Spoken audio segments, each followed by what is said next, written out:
Hi all, Renees PSC സോണിലെ മറ്റൊരു ക്ലാസ്സിലേക്ക് സ്വാഗതം. ഇത് അടൽ സേതു പാലം.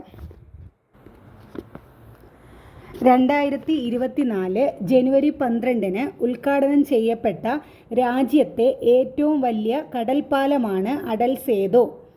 എന്താണ്? 2024 ജനുവരി 12, ആ പോയിന്റ് ഓർക്കുക.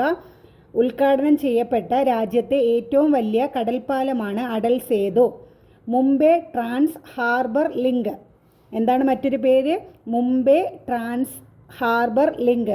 മഹാരാഷ്ട്രയിലെ താനെ ഉൾക്കടലിന് കുറുകെ മുംബൈയെയും നവി മുംബൈയെയും ബന്ധിപ്പിച്ച് നിർമ്മിച്ച പാലത്തിൻ്റെ നീളം 21.8 കിലോമീറ്റർ ആണ്.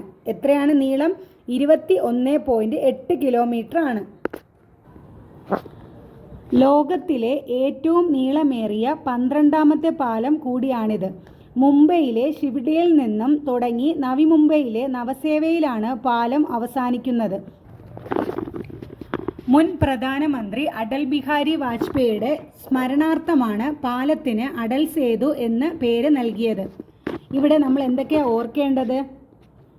ഉദ്ഘാടനം ചെയ്തത് എന്നാന്ന് ഓർക്കണം. 2024 ജനുവരി 12 അടൽ സേതു പാലം ഉദ്ഘാടനം ചെയ്തത്. രാജ്യത്തെ ഏറ്റവും വലിയ കടൽപ്പാലമാണ് അടൽ സേതു പാലം. പിന്നെ എന്തോർക്കണം? പാലത്തിൻ്റെ നീളം 21.8 കിലോമീറ്റർ ആണ്. ലോകത്തിലെ ഏറ്റവും നീളമേറിയ 12ാമത്തെ പാലം കൂടിയാണ് അടൽ സേതു പാലം. Okay, thank you.